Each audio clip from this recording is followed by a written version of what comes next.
Salam sejahtera diucapkan kepada pensyarah Konsal Mijemon. Saya Chong Ken Leong, pelajar Hubungan Industri tahun 3 yang bernomor metrik BA 1811043, dan saya akan membentangkan pada hari ini yaitu tajuk saya pekerja orang kelainan upaya OKU dalam pasca COVID-19. Oke, kita melihat di sini sebagai pengenalannya. Oke, seperti yang kita lihat, Pertubuhan Kesehatan Dunia, yaitu WHO, menganggarkan 10% penduduk sesebuah negara adalah terdiri daripada OKU. Dalam kependudukan Malaysia, orang kelainan upaya OKU boleh dianggap sebagai salah satu kumpulan minoriti yang paling lemah. Jadi di sini kita lihat bahwa orang OKU ini kelihatan sebagai orang yang lemah dan tidak berupaya. Jadi menurut WHO, sebanyak 7% daripada penduduk dalam negara di dunia mengalami hilang upaya, dan kira-kira 2% akan memerlukan beberapa bentuk perkhidmatan pemulihan. Jadi, orang kelainan upaya ditakrifkan sebagai mereka yang mempunyai kekurangan fisikal dan mental dalam jangka masa yang panjang, intelektual atau deria yang apabila berinteraksi dengan pelbagai halangan boleh menyekat penyertaan penuh dan berkesan mereka dalam masyarakat. Ya, dalam Akta Orang Kurang Upaya 2008. Oleh kerana COVID-19 menyebar dengan pesat ke seluruh dunia, menimbulkan cabaran yang belum pernah terjadi sebelum ini kepada setiap masyarakat dan orang lain. Jadi, COVID-19 merebak dan memberikan kesan kepada banyak pihak, termasuklah juga golongan OKU.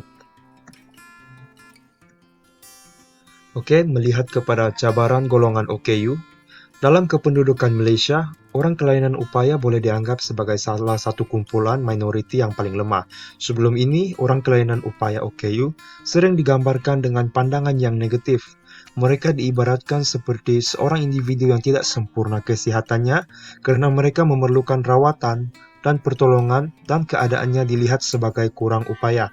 Sukar mendapat peluang pekerjaan. Jadi sini kita lihat bahwa orang OKU ini sukar untuk mendapatkan pekerjaan oleh kerana kelemahan yang mereka ada.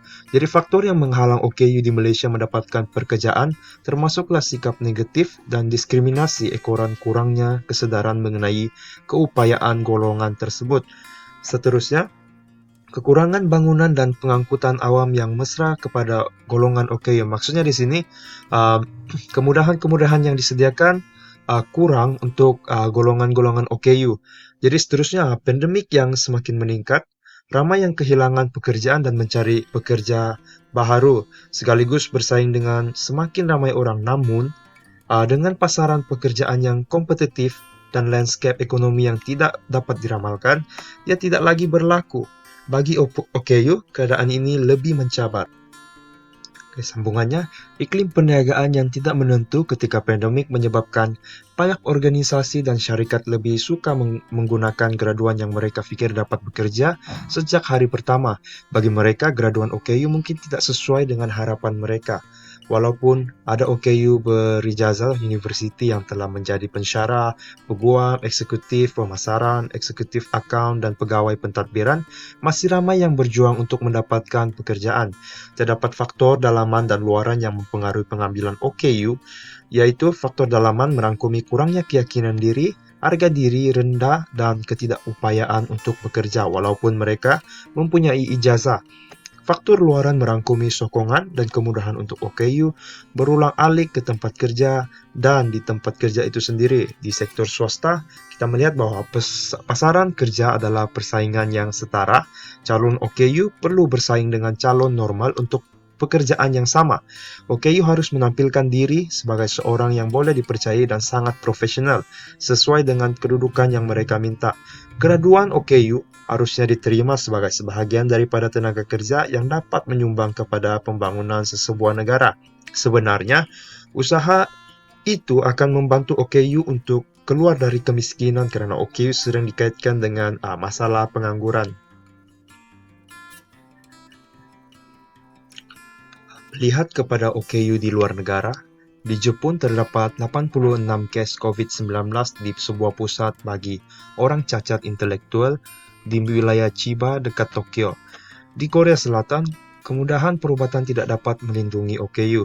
Oke, kita melihat di negara Indonesia mendapat bahwa hanya 1,2% pekerja dalam pekerjaan formal seperti pejabat awam atau pekerjaan swasta adalah orang yang kurang upaya.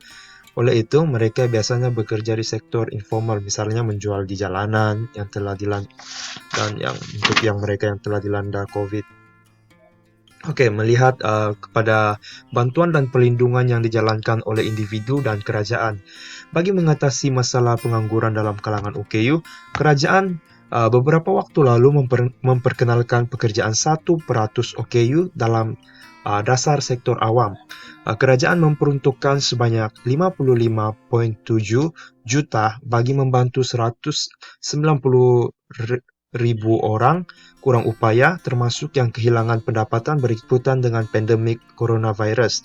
Ini merangkumi bantuan bakul makanan dan insentif khusus berbentuk bantuan kas menerusi pelan jana semula ekonomi negara.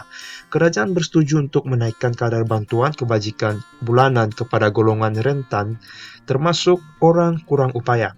Menteri Keuangan Datuk Seri Zafrul Tunku Abdul Aziz berkata, kadar bantuan OKU tidak berupaya bekerja akan dinaikkan daripada Rp250 kepada Rp300.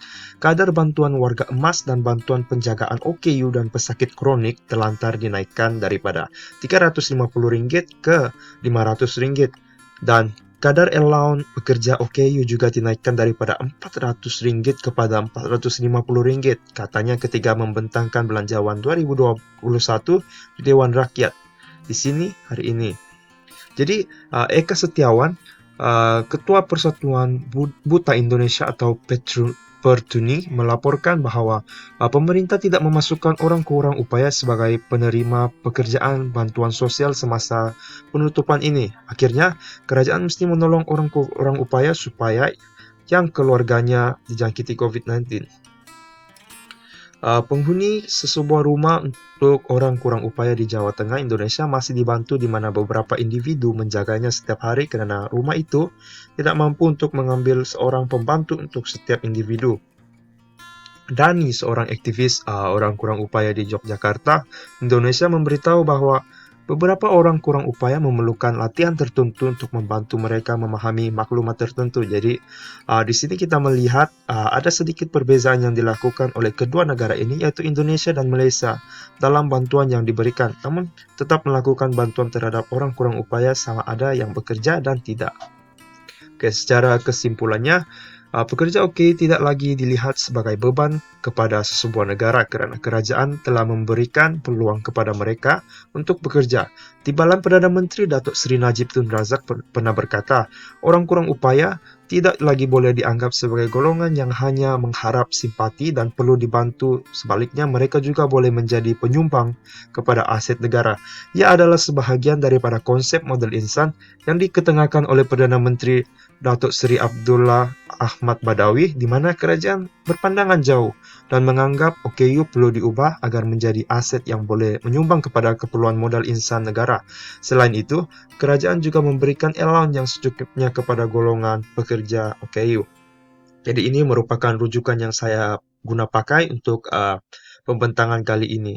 Sekian, terima kasih.